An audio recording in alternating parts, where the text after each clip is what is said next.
Today is May 8th, 2021. Welcome to Native Calgarian.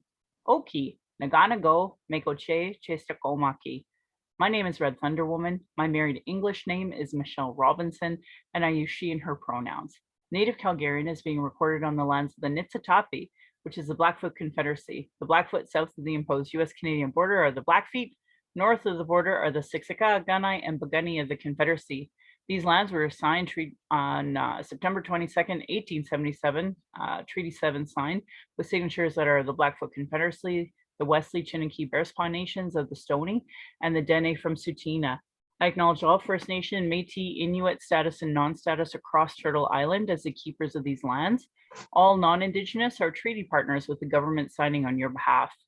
I honor the Blackfoot as the elders have been so kind to teach me how to say my name on my Red Road journey. Elder Red Crane taught me how to pronounce my spirit name. I was born in Calgary or in Blackfoot, as Michelle Elliott, a very English name, which has afforded me privilege in an English colonial world. My mother is Northern Slavey Dene or Satu Dene, but my Indian Act imposed status card by the Canadian government says Yellow Knives Dene. My father is so Canadian. I am a daughter of the Mayflower and a daughter of the American Revolution while having an Indian Act imposed status card. My Dene lineage roots me in the land of the Hare people, also called the Great Bear Lake people in Treaty 11.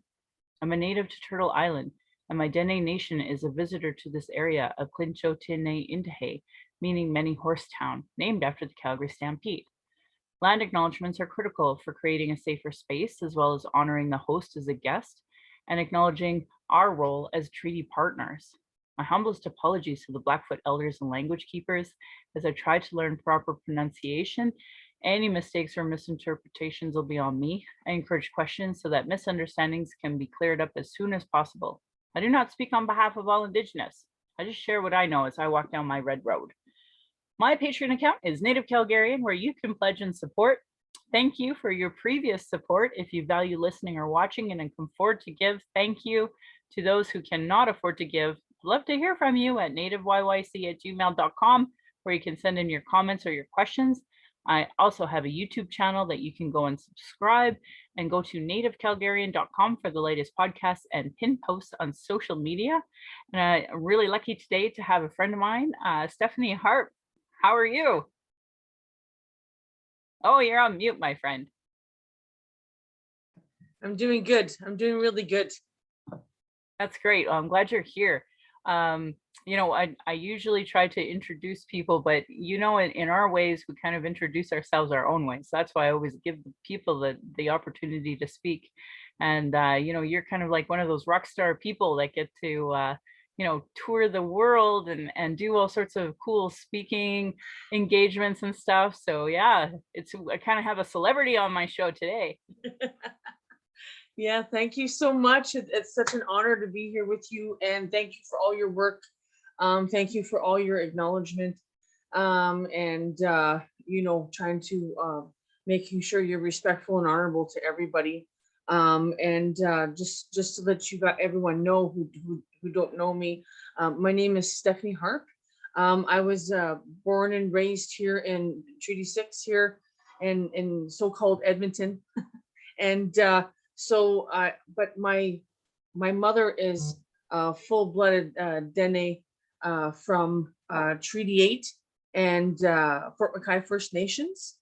And so my father is also, a Métis man from around the Lac La Biche area as well, from the Métis settlements there in that surrounding area. So I have the best of both worlds, and it's such an honor to still be exploring that. It was a lot was taken away from me here when I was a child. I was taken to residential school here in Edmonton, and as soon as my father got us back, he immediately packed us all up, took us back home to Fort McMurray. And the Harpe family on my dad's side helped build that town, and and on my mother's side, the McDonald family of Fort Mckay First Nations have always been chief, have always been, a leader in that community for a long time. And my grandfather, Philip, to my historical aunt, my historical aunt, Chief Dorothy McDonald, of Fort Mckay as well, who took the oil companies and the governments to court in the late 70s and won protective rights for every single Indigenous community in Canada. So as a little girl, I got to watch her do that. And that was really impactful in my life. My mom was so traumatized from residential school, from surviving everything she tried to survive, and being that traumatized that she left me with my aunt a lot, right? Because she knew I was safe. She knew I'd learn something, and she knew I'd be influenced. So I'm really, really grateful and thankful for that. And I just, it's my poor mother. She went through a lot, and unfortunately, she was murdered here in Edmonton in 1999 from an ex-stalking boyfriend. And he got to walk. He got to walk. No charges, no value. Didn't racist comments were made. Things were going on there. And they really didn't value my mother's life. And then, recently I just started to talk about these things, but I'm a murder attempt survivor myself.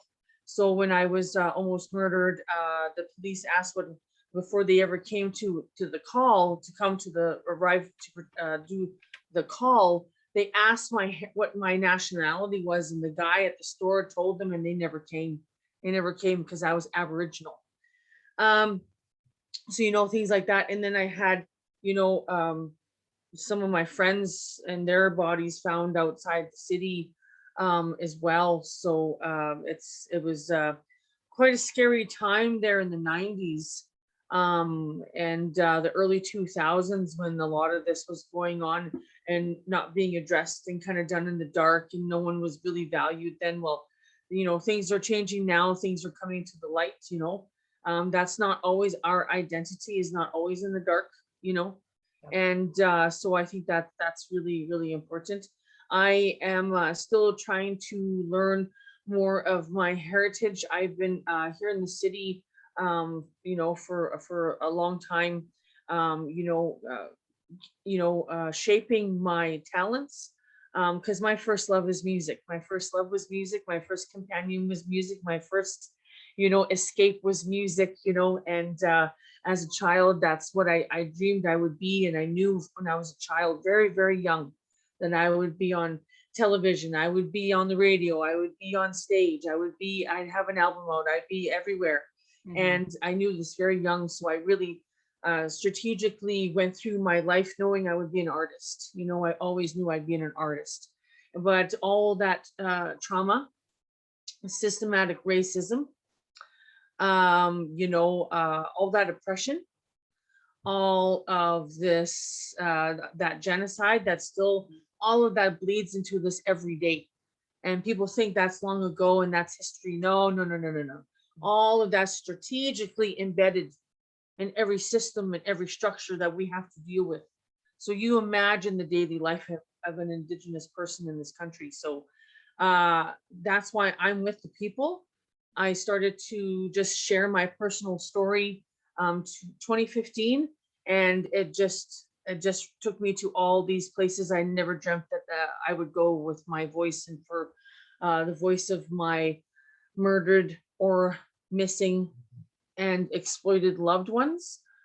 So I had no idea. And I just, when you're on your path, everything kind of comes in, and it's so divine, and it's so easy, and it's so designed. And you're just, when you're on your path, all of these things come into your life, and the universe just sends you, and all these gifts in the spirit world. Your ancestors are opening all these doors, right?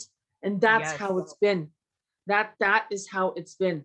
So it didn't take me long to know what I would be doing for the rest of my life. Let's just put it that way, like once these things started to happen, Yeah. And I'm also an actress. I'm also an ex-casting agent for local to Hollywood films. And, I casted my baby cousin in Blackstone, and she won Best Actress at the Rosie Awards. So, things like that. And employing thousands and thousands of Edmontonians, especially Indigenous Edmontonians, and getting them seen, getting them heard, giving them opportunity, putting money in their pocket. them going back to their community to say, look what I did, look what I did, you know. Yep. And so that was really, really important to me. So we did all of those things, and I had to put some of those on the back burner. Like, I love art and everything, but I no longer am a casting agent. I no longer am really acting anymore, because the stereotypical roles really turned me off. And speaking of which, I need some new representation, because you know, they don't really understand where I'm coming from when I say, you know, these particular roles are really turning me off this art, right? So I put that on the back burner, and I'm just speaking now, and I'm with the people all the time, and it's now virtual. And just thank you for having me here, Michelle. Oh gosh, I'm so honored. And you know, you shared so much about the violence that you receive as an Indigenous woman on a regular basis, and I'm really angry to hear that the cops didn't come. And it's typical. I'm not gonna lie. So I grew up here in Calgary I was born in 77. So like 100 years after treaty was signed, I was born here. And you know, at that time, the police did not listen to Indigenous women either. And my mom was pretty badly hurt and hospitalized. And she has like a permanent head injury from it. And it's really awful. There's no nice way to say it. It's just really awful. And but we're here, and you know, we try to move forward. And I thought it would be really important to have you. It's funny how scheduling works out. I think it's perfect to have you the day, well, I guess the first weekend after May 5th, the day that we honor missing and murdered Indigenous people, with like red skirts or red dresses or red shirts. We also had red shirts here. So I was just wondering what you may have done for Red Shirt Day in where you were. So that was a really, really busy day for me. I was booked from 8 a.m. till 8 p.m. that day. I was all over the province that day. So, okay, we got, how long do we got? I'll just mute myself. Okay, let me tell you about that day, girl. Let me tell you about that day. So what happened was, I was so honored. I was so honored to be a part of this Northern agenda of where I come from. So I get to go home and be a part of this Northern initiative. Okay, so it's really exciting. So Carrie Thomason, she's worked in social work and police and court procedures. She's helped with the Cindy Gladue court support right now, and she's a veteran. She's known. She's very well connected, and she knows all the legalities and all that process and system things that I don't know, because I just survived it, right? So I have this lived experience. She has this workers experience, and we kind of teamed up, because it's a perfect balance, man. What I don't know, she knows, and what she don't know, I know. It's just too perfect. So we're teaming up, and we're doing the initiatives moving forward, because the delay, we're not going to delay. That's fine if they want to delay. They better have a good excuse for this delay.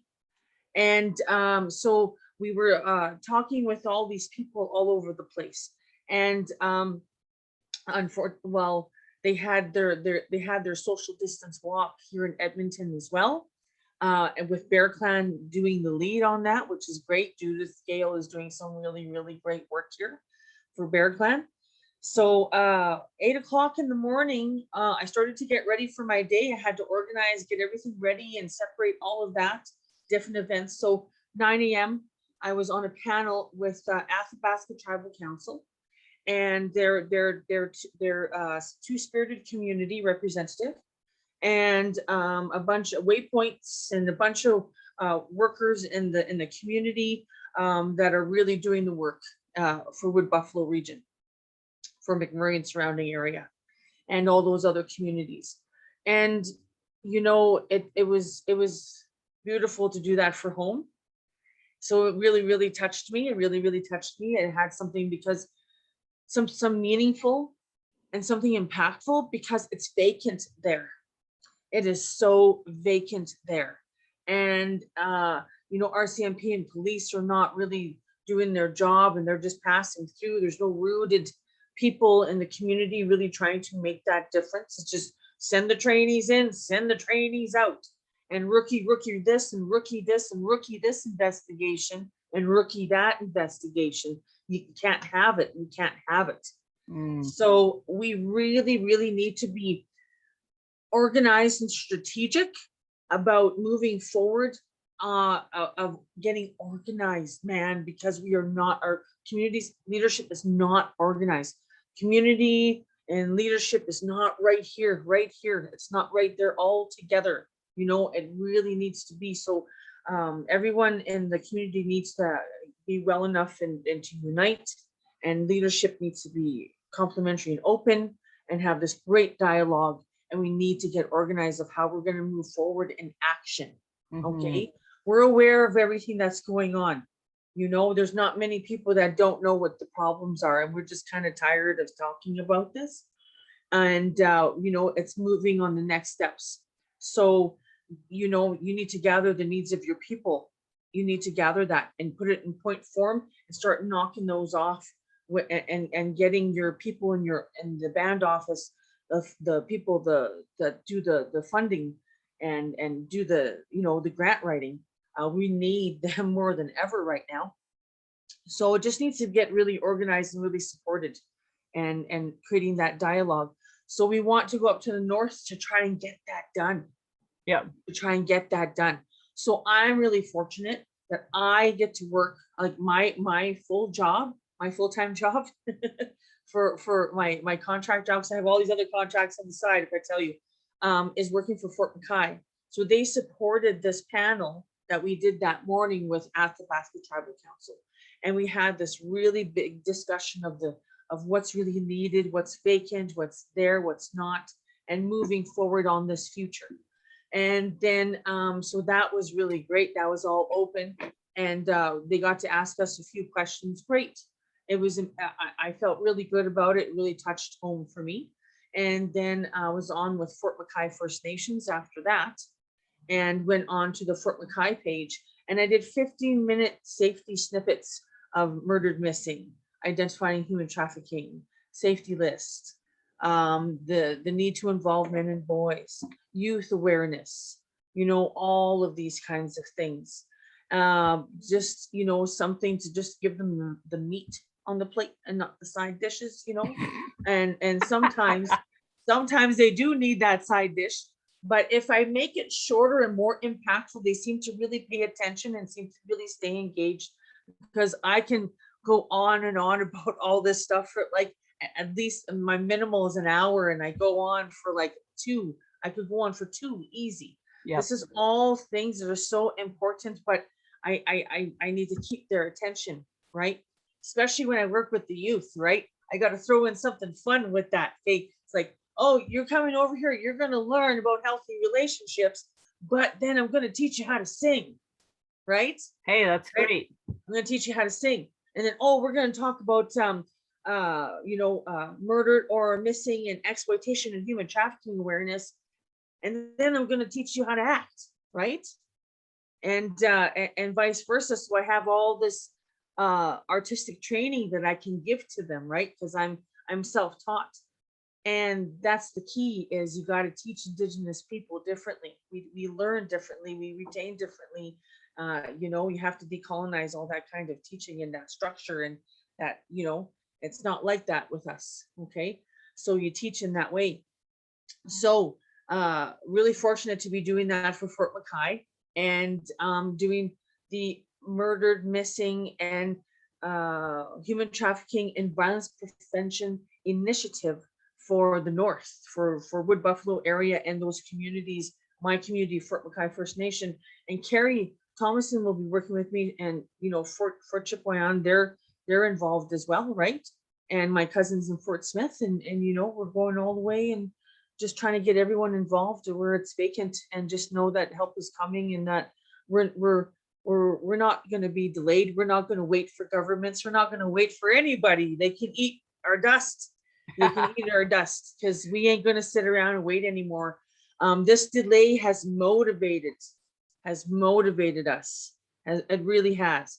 and really upset myself and a lot of the families and advocates and everyone that there is this delay after 2 years after the we're coming up on the 2-year anniversary of 231 calls to action.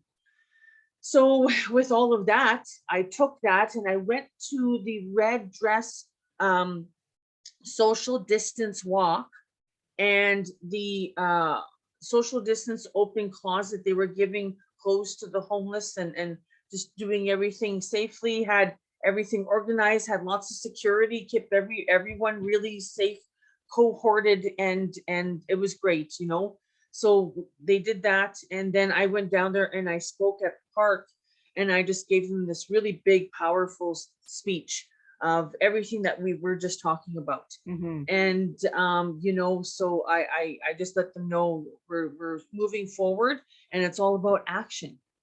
So it's all about 2021 is all about love and action. The Mhm. world, you see what's going on in the world. They want change. They're sick of this racial dust up. They're sick of being failed over and over and over again, right? And Oh all these God, empty yes. promises and all this and all that, right? Yep. And for people really seeing uh the system, how it's set up and what it's supposed to be doing. And in an overpopulated world, mental health is a huge issue, right? Mhm. And so, taking that into concern, as an Indigenous person, we're highly more targeted, right? And Looked at really, as more disposable, yep. right? So after that, I went and I filmed for the social. I'm going to be on the social on CTV for the 2-year anniversary special of the National Inquiry next month. So I went and filmed that at Freebird Entertainment here in Edmonton. They're a professional. Callie is a professional certified sound woman. She films, she edits, she does it all. And CTV and everyone was really impressed by her. She is amazing. So I went to her. She took care of all the tech, made everything look very good, very professional. And so I'm really thankful to that. And then, just got all of that together for them. They really, really engaged in some really impactful, powerful questions and some hard hitting ones that are just going to be, it's necessary. And they said, we know that, and they said that, that was hard for you, but when you guys said genocide and the family said it was genocide, we have to tell that side of the story. And I said, well, you guys are breaking the glass ceiling here, because everyone else was kind of, whoa, Yeah, I don't it want to was talk about that. ridiculous. Yeah, It was I agree. ridiculous. Like, no march for us, no uproar for us, no nothing for us. Okay, so And how just did to that make us feel? but just Right? to point that out, like right now is the 75th anniversary of the liberation of the Holocaust. And I'm watching their events, rightfully so. Like, I'm not going to dismiss the gravity of those in any way. But that bigger picture that, okay, we had sanctions as a world, we decided to put sanctions against Germany, and Canada still doesn't understand the gravity of how lucky they are that there's not major sanctions against them. And in fact, as far as I'm concerned, they're lucky that Indigenous aren't violent, in the sense that we're going to overthrow their government and kick them out. Because I actually went to, I surveyed with a friend of mine who was from South Africa, and him and his white family left that area because at that time, Black people were opening the doors and shooting you in the face if didn't move, because that was reparations, dude. Right? Like, and there's such a lack of understanding by Canada how freaking lucky they are that when we talk about genocide, they aren't like giving serious reparations for what they've done, and Mm-hmm. not just nationally, internationally. So Mm-hmm. they need to smarten up, and they need to have a pretty big conversation about genocide. That we have this problem in this stupid school right here. They won't even change the damn name of one of the first founders of Indian residential schools because, oh, they don't want to change the past. How ignorant and awful of a human being are you that you would even fight this conversation in any capacity when we are talking about genocide. And again, how lucky Canada is that they don't have the reparations that they're, like you said, 231 calls to justice that haven't even been acknowledged properly. Holy up. I know. And here's the thing. They spent all that money collecting what we already knew. We needed that money to attack it in action. Yep. Right? Like, oh my God. Oh my God. You just opened all these wounds and traumatized all these people and spent all that money. And what 2 years later, what are we seeing? Nothing. Well, and a year later, what? Like the anniversary, April Eve and I did that convoy for action. No one else was making a big uproar about it. Like, you got to keep the momentum up, right? yep. And then so actually, to finish that day, after I went and spoke down there, I had to rush back home to get back on the line because I had to do some, Carrie Thompson and I had to do an open conversation with Tribal Chief Ventures, right? And their families and their serving communities, central communities here in central Alberta, that, you know, are affected by murdered or missing and exploited and human trafficking and violence prevention, right? So we left that really good open conversation. It was really, really amazing. And I think we just need more of that because I think the families just want to be heard more.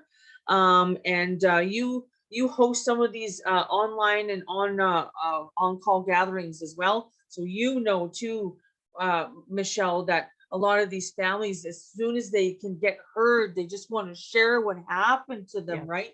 So I think it's really important that we keep creating those platforms for them to be heard.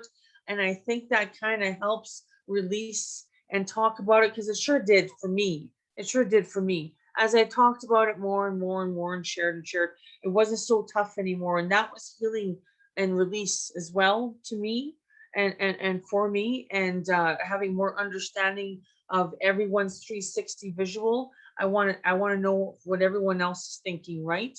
And especially when I'm with a lot of Canadians all the time, you know, it's not always Indigenous people that I'm with. I need to educate those that don't know the truth, right? And when you're an artist and you can combine both those worlds, it keeps their interest. You know, it's like, okay, well, my band opened up for some of the biggest rock stars in Western Canada. We've done it for 15 years straight. You name it, I've opened for them. Dwight Yoakam and Blue Rodeo. Like, our fourth show was opening up for Trooper, then Blue Rodeo, and then Perry Oyster, and then Colin James, and then Bare Naked Ladies, CCR. My sons and I opened up for CCR, you know, and all these kinds of Dwight Yoakam, after he played the Grammy Awards, we went and opened for him.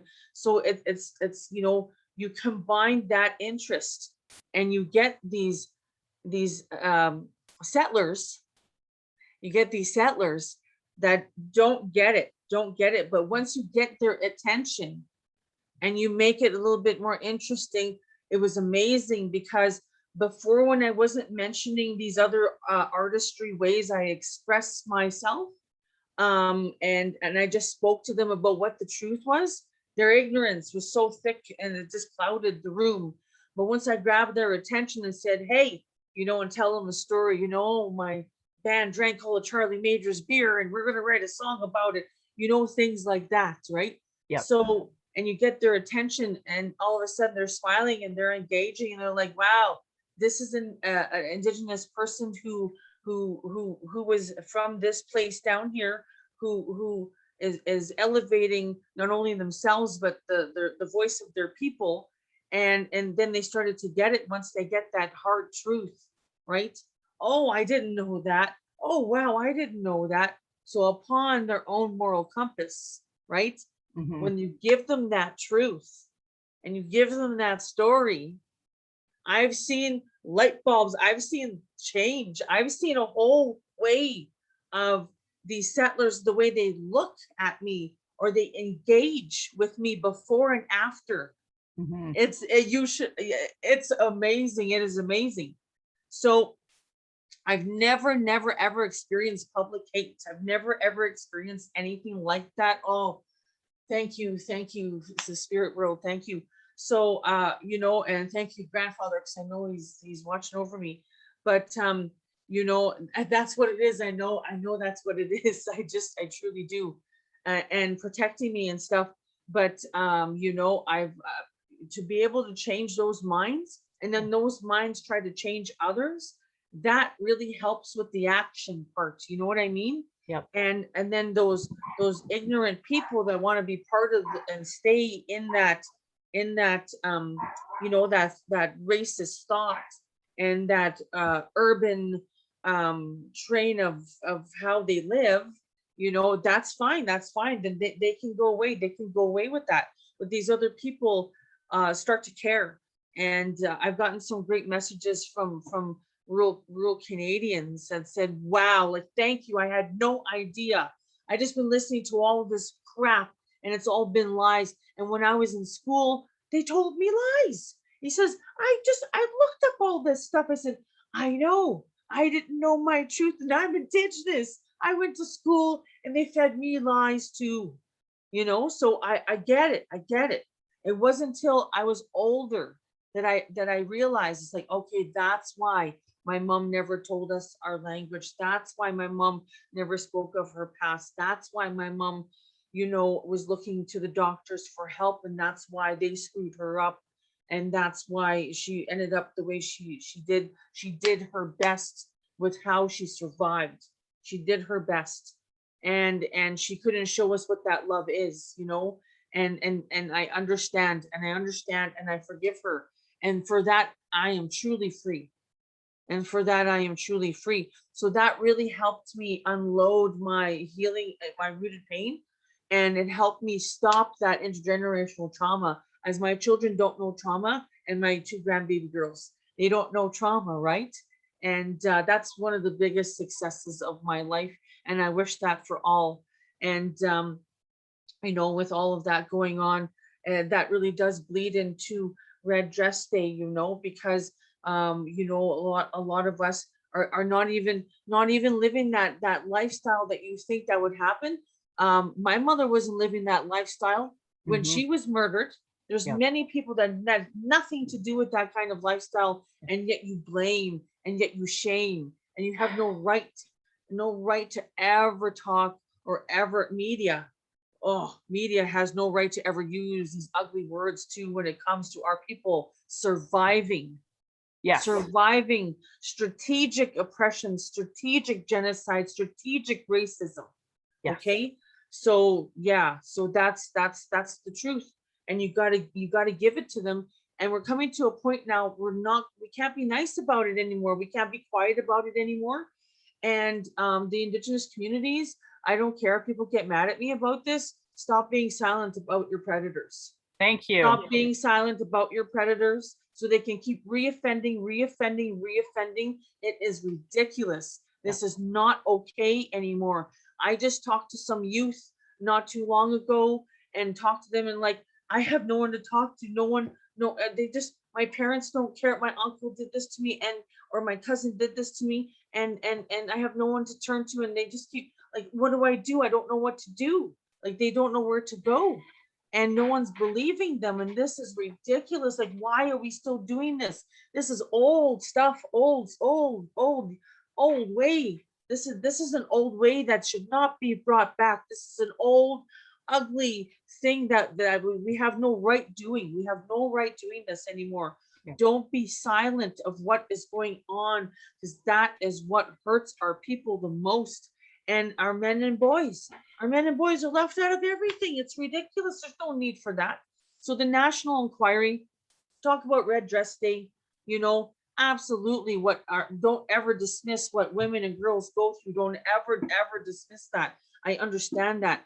Okay. And are two-spirited, pronouns I use are she and her. And so I think that's really important, is that we address our history, our two-spirited people, and our LGBTQIA people, and this beautiful community of these brave souls living their truth. That is beautiful. That should be embraced. That is as a tradition. Okay, so know your history, people. Know your history. Okay, two-spirited people were revered as sacred because they carried both sexes that made them more connected to a spirit world. And that is a fact. That is a fact. And I know for a fact too that our two-spirited traditionally used to do ceremony during the birth to take in anything negative, any spirit negative, anything negative away from the child, and they would take that in. That's beautiful. Yes. That's beautiful. So please, please, have our elders know of this stuff. We need the two-spirited truth. Yes. We need the two-spirited truth and history as well. They should not be dismissed. They should be given safe space. They should not be afraid to come to their parents, say, this is who I truly am. I need to be living my truth. Because if they don't live their truth, they're in such pain. They're in such pain. They're in this shell, and they just turn into the shell of a, and it's not right. It Yep. is not right. You need to embrace these people. We need to embrace each other. It's 2021, honey. There's supposed to be flying cars and purple people walking around right now, just like in the movies, right? Right? Just Yeah. like in the movies, right? Right?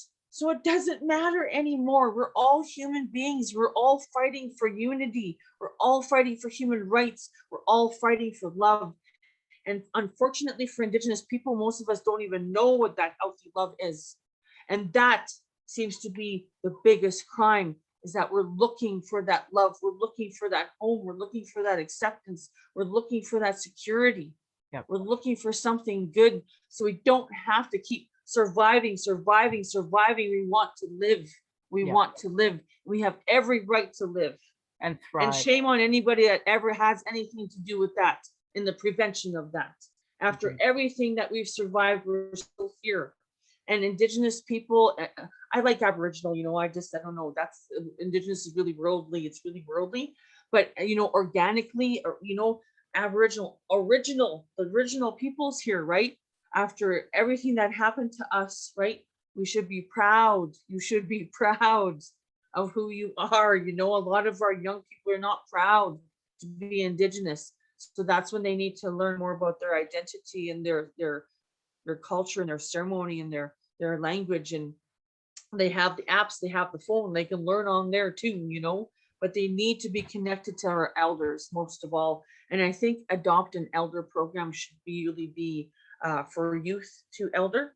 Adopt an elder program is something that should be developed. Early intervention is really key to all of us fixing all of this, right? So yeah. Great. Yeah. No, what a great conversation. Thank you, thank you, thank you. I couldn't agree more at every single level.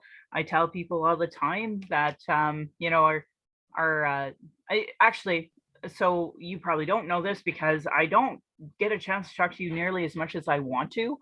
And there was a book that was written by Sarah Carter, and it was called The Importance of Monogamy, and it changed my worldview.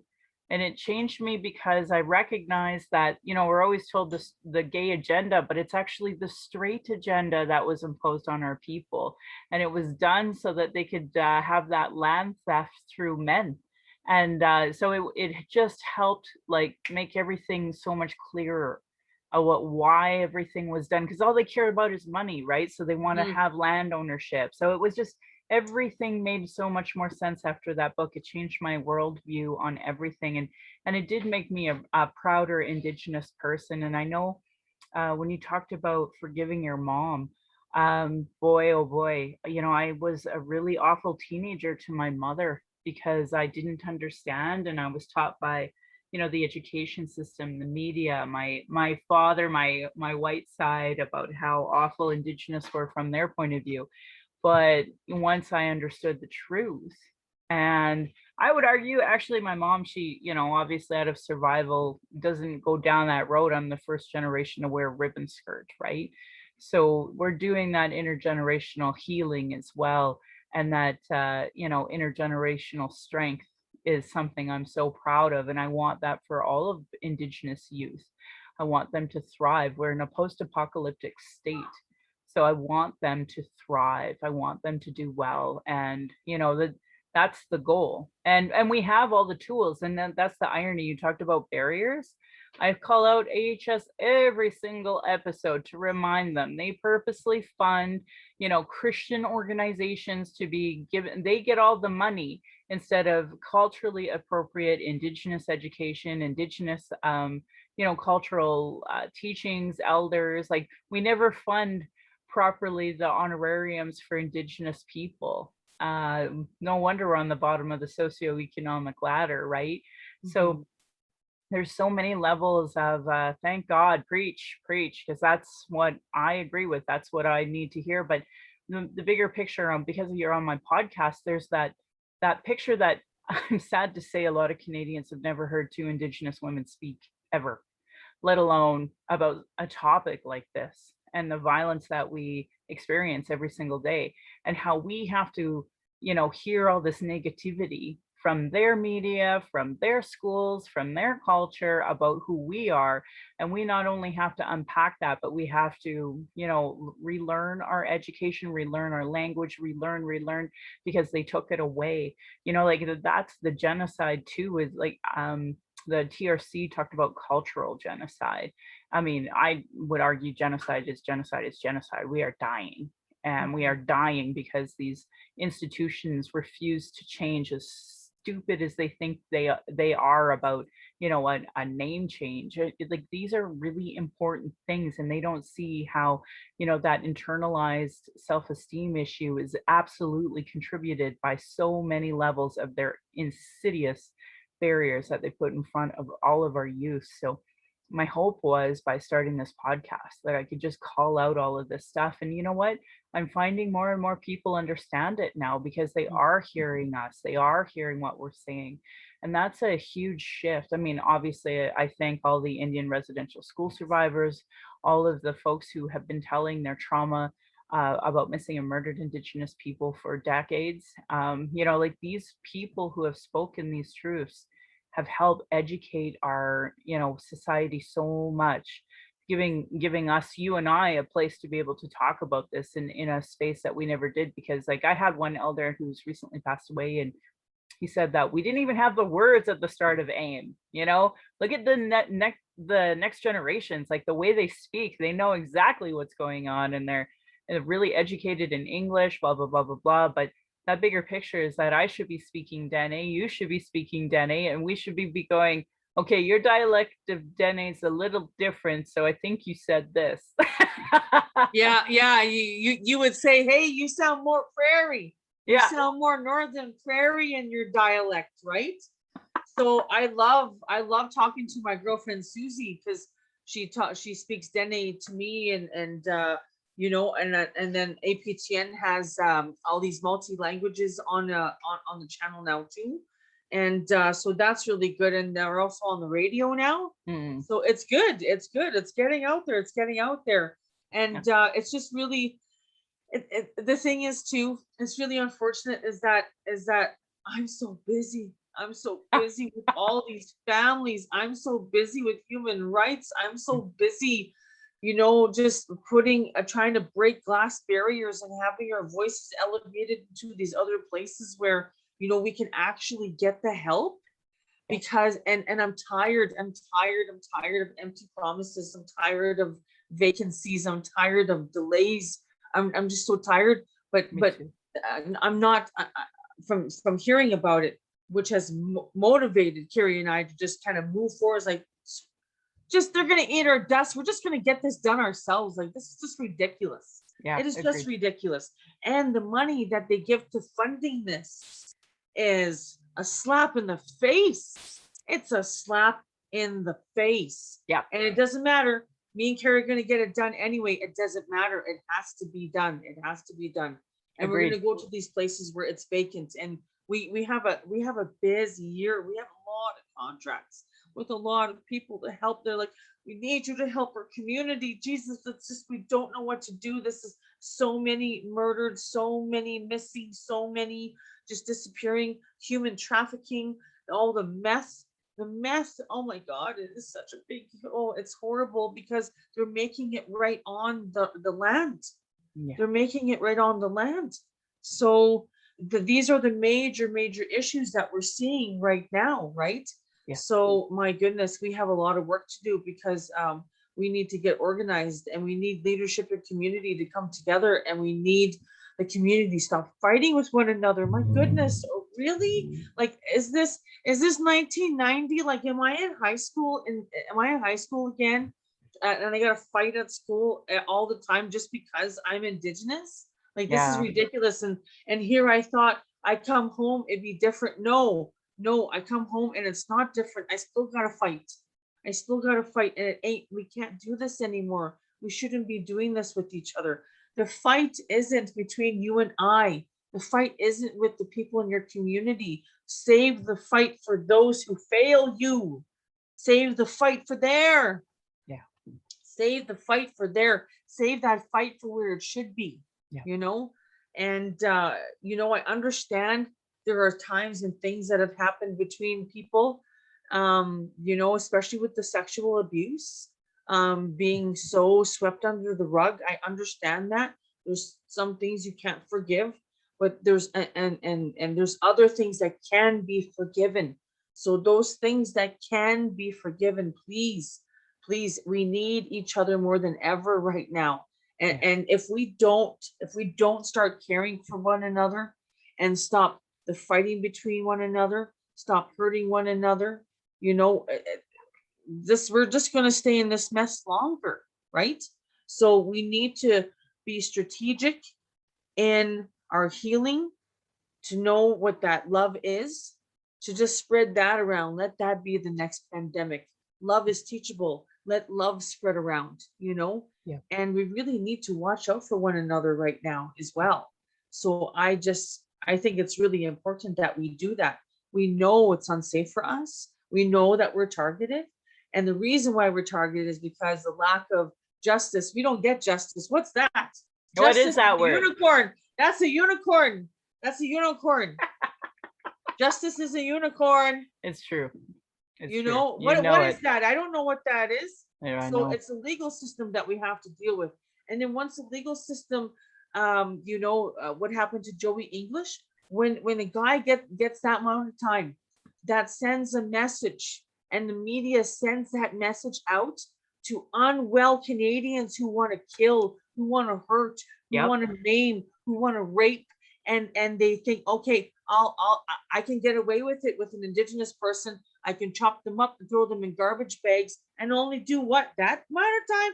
Well, and you wonder why. You wonder why we are so fucking angry. You wonder Yeah. why we've just had enough. You wonder why we are targeted, and we're the lowest population yet the highest and rated and everything awful. And you have to understand too that, you know, in Alberta and Northwest Territories, these are the most violent areas in Canada. I know. Right? I know. And I tell Violent people that areas. and they don't get it. And it's like we have Nazi flags everywhere. You know, we had two Métis that were just shot and killed. They were hunting. Yeah. Just outside of town here, like these two brothers shot and killed this Siksika man. Like I there's so many levels of how can you possibly even try to talk to me and not say the word I'm sorry about racism. Like I can't even. But anyway. Yeah. It's dusted up everywhere around the world, right? Like everyone's dusted it up, and now we're really seeing what's going on. But you know what? The South, the United States, is bleeding their racism and their ignorance and their idiocracies into this country. It's ridiculous. It's ridiculous. What do you mean? Why do you think we're all cheering for Trump? Ugh. It's so gross. It's so awful. It's so awful. So, you know, we just need better leadership ourselves, right? Yeah, Like, yeah. we got running our province right now. It's a fucking nightmare. So, Yeah, you know 100%. what I mean? So it's really hard. It's really hard for us right now. Yep. And a pandemic on top of it. You Like, know, Jesus, just so you Jesus. know, like we just started like I had a young friend of mine who was like he's in recovery. Some fucking white sponsor had the audacity to like downplay his situation, and I'm like, nope. So we started a private group. There's lots of public groups for you know, Indigenous in recovery, but we started a private one. I'm just throwing it out there for, you know, Alberta, Northwest Territory folks who are interested in kind of doing that work and helping our young people kind of, grow out of this addiction. Because once we start, and that's what Mending Broken Hearts is. So I'm a facilitator for Mending Broken Hearts, and you deal with the trauma. And of course, that dealing, once you dealt with the trauma, then of course the addiction, like it follows, they're one and the same. And of Yep. course, white, Alberta Health Services and Christian organizations aren't going to talk about the trauma that they've imposed with their English, with their Christianity, with their, all of these things that add up to it, never give us the space to smudge. Still being accused of it being marijuana, and now like marijuana is legal, but it's the point that it's always assumed we're doing some illegal drugs and stuff. Like, there's stereotypes. I'm so tired. I can't even, I went and got my vaccines just so I wouldn't have to deal with the stupid medical system. Because actually just a couple of episodes ago, I had Corey Ashley on, who had just recently lost his wife from Alberta Health Services, and Hannah, who basically killed her out of neglect. And it's so, like you were saying, how when we give these verdicts about Cindy Gladue, we just tell that story. It's okay to kill Native people, right? So now if I don't get work out, and I don't smoke cigarettes, but I know a lot of our people do, but there's so many layers where it's just like the barriers for us to die are so obvious there. Because whether it's the actual police or the soft police, whether it's the nurses, the social workers, the teachers, they're always trying to police us and tell us what we can and cannot do and all this stuff, right? So there's so many layers there. But I just want to say thank you for being on my show. I want people to understand that Indigenous are doing the work. I mean, I say it all the time, but having a wonderful spokesperson like yourself come on here and having them know, like, we're doing this work. You're just not showcasing it. You're not paying attention. You'd rather do the trauma porn story over there instead of covering the good stuff that we're doing. And even for me, I've like almost quit with mainstream media altogether and just gone to the APTN. And even CBC Indigenous kind of sometimes comes off a little racist to me, but it's like, okay, I know I'm in the spectrum over here now, where I don't know if I can go back into the white supremacy world. I just can't. Anyway, I'm going to do my closing, and you're welcome to chime in as you hear what I say, so please don't hesitate. I'm proud this podcast has given solutions and included cultural safety training and cultural first aid in almost every single one, to create a safer space for Indigenous, people of color, those with disabilities, LGBTQ2+ to speak. At heretohelp.bc.ca, there's a What is Indigenous Cultural Safety and Why I Should Care by Cheryl Ward, Chelsea Branch, and Alicia Fritkin. Their work are the cultural tools I've said in over 100 times in my podcast. So please support Indigenous work as part of your reconciliation work and settler understanding. I'm just lucky enough to highlight and repeat it here. Internalized racism. Stephanie was talking a lot about that internalized and lateral violence that we experience as Indigenous people. But that's another form of violence that we experience because of the structure of racism imposed on these lands, like the Indian Act, Indian residential schools, land clearing policies, these chief and councils. That's not real democracy. And anyone who's ever read like 21 Things You Should Know About the Indian Act should know that. Anyone who calls chief and council democracy to me knows that they've just said, I'm an ignorant fool who had the audacity to speak to an educated Indigenous woman. So no, that's what I hear. Racialequitytools.org. What is internalized racism? So if you're a Native person and you're wondering why immigrants piss you off so much and all these things, maybe you should learn what that internalized racism is about first before you start pointing fingers out. Do's and don'ts for bystander intervention for American Friends Service Committee. Google it. If you see or experience racism here in Alberta, report it to Act to End Racism or text at 587-506-3838. Indigenous have been talking about our issues, sharing our traumas in reports, commissions, and public hearings, just so it can be regularly disregarded. No more. Honor our words, honor our treaties, listen to politicians and their policies and platforms. If they don't recognize marginalized people in their budget with Gender and Equity Plus, if they're cutting violence prevention programs and services and funding Christian ones, Indigenous education, they're cutting uterus health choices, gay straight alliances. They have a lack of human rights for migrants, immigrants, folks with disabilities. Know that your vote to that party is negatively impacting people like me. Demand that they implement the Truth and Reconciliation Commission's calls to action, the recommendations of the Royal Commission on Aboriginal Peoples, the multiple reports about child welfare reform, violence prevention, and now 231 calls to justice from the National Inquiry on Missing and Murdered Indigenous Women, Girls, and Two-Spirit. Denying these reports is a form of abuse called gaslighting. Our people are experiencing extreme racism in the educational, justice, and health institutions with multiple reports that say the same thing. Demand change from election platforms and politicians. If they don't understand colonialism, racism, privilege, and sexism, they have zero business running. It should be understood by all parties, local politicians, community organizations, sports clubs, etc. A really great article is Truth Before Truth, How Non-Indigenous People Can Become Allies. If you're experiencing emotional distress after anything we talked about and want to talk about it, call the First Nation and Inuit Help for Wellness helpline at 1-855-242-3310. It's toll free, open 24 hours a day, and you can also text them at hopeforwellness.ca. If it's more related to missing and murdered Indigenous women, girls, and Two-Spirit, you can call 844-413-6649. It's a national toll-free 24/7 crisis line to provide support for anyone who requires emotional assistance related to those issues. Non-Indigenous, there are distress centers in your area and a functioning 211, or you can call 833-456-4566. If you see or experience racism, you can report it at Act to End Racism or text it at 587-506-3838. There's also the stophate.ab.ca. I've recorded many things there. Then we also have the Trevor Project. They have given lots of resources for LGBTQ2+. So they have a trans lifeline, they have a youth line, they have the kids help phone, 1-800-668-6868, and lifevoice.ca has even more supports. Violence is my everyday reality.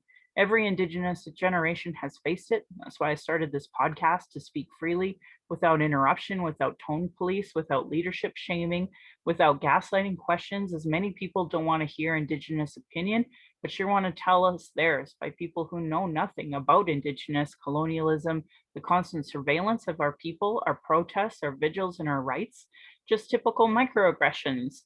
People dealing with internalized racism, people who are gatekeepers and survive off the status quo and who are still in their trauma, stopping people from doing the work and depleting personal resources. Internal and external racism is an everyday reality for Indigenous people.